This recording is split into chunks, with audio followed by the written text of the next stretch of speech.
Hi, I'm Third Eye. What's up, energy? Hey there, reflection. And we're back with the one card solution of the day, getting angelic clarity with the messages that I pull for you so we can dive a little bit deeper into the energy update of the card of the day that I pulled for the cards of the week that is posted on my YouTube channel. If you're seeing this on another social media platform, make sure you go to the link in my bio and subscribe to my channel. Hit that like button and share this information with your friends and family that may need to hear it. So let's get into it, because the one card that we have in play today is the light card. On Lover's Day, the day that we trust our intuitive knowing to guide us in making important relationship decisions with either one important relationship or multiple relays, which is either pertaining to jobs, schools, family, business partnerships, romantic partnerships, and platonic friendships. So let's see what's happening in love as we use our hearts and not our eyes to make decisions based on our true desires, not just how we feel or how things seem to look, because we know that emotions are not logical. So the first message that we have today is you're going to learn today. Now, for those of you who have been watching my videos, you know this is a repeated message that is clearly saying that we're discovering more and more about ourselves and others when it comes to people, places, or things.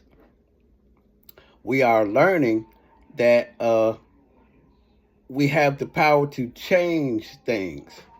And this time, we're able to make definite decisions with ourselves. If you've been, choosing yourself because you've been choosing others and allowing yourself to be drained by, someone else becoming the monster with their altered egos in play, you know what I'm saying?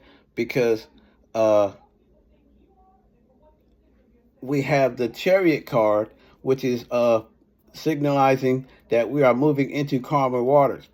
And now we know in order for us to move into those calmer waters, we're going to have to see what it is that we've been not trying to pay attention to, or we may have been blind to, which is going to be revealed to us so that we can take action. The second message that we have today is coping mechanisms. So obviously, we're going to either discover that it's our coping mechanisms that need to be, that we need to get rid of, or you're going to discover how other people are using different things to cope with reality or with life or their emotions that is not serving a good purpose for the relationship, and is either leading you to separation or misunderstandings. So when we take these coping mechanisms into consideration, let's realize that different things can be utilized that may seem innocent and harmless because it's something that you indulge in, that you enjoy, but it's serving as a distraction from you actually looking at the real problem or admitting that you have a problem.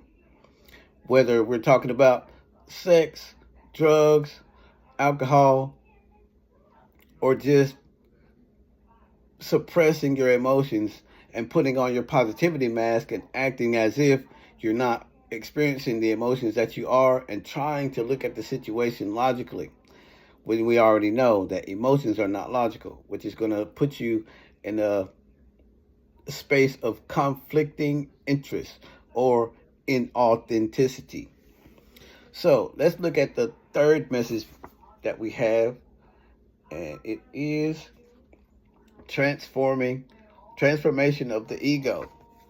Now, with that being said, we already know that your altered ego is the part of you that you become, as far as becoming the monster, where you either become an energy vampire, a werewolf with a split personality, where you're one way by day and another way by night, or one way in the dark and another way in the light, or you become a clown, where you're really judgmental and you use that against people based on your own pain, like how hurt people,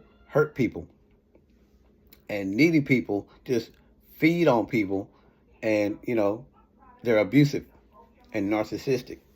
So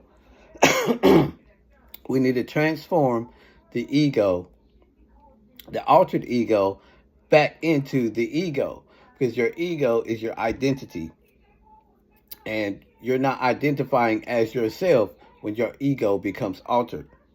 So this is the part where we see what it is that we need to change about ourselves, so that we can manifest the reality that we want to actually be in the space of, when it comes to other people, places, and things being a part of it. So let's look at the fourth message that we have here. We got, this has become a never-ending story.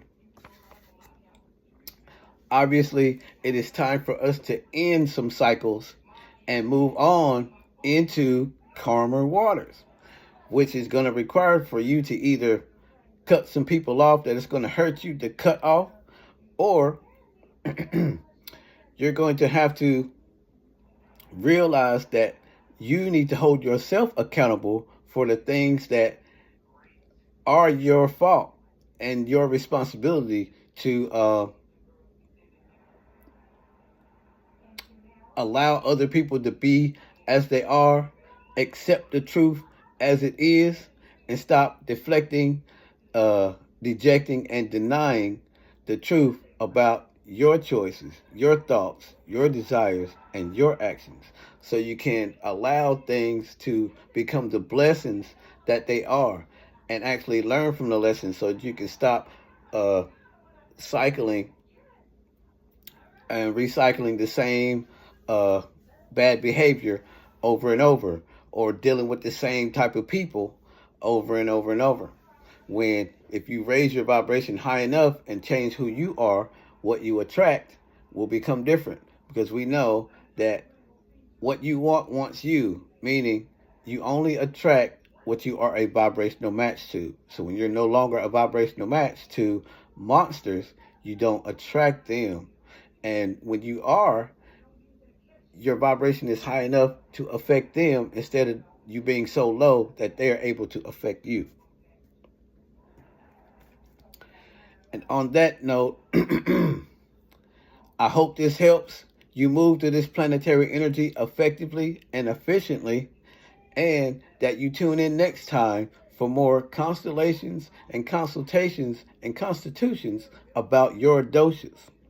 And on that note, spirits, take care of your bodies, and bodies, take care of your spirits, and just be the vigilant light that you are.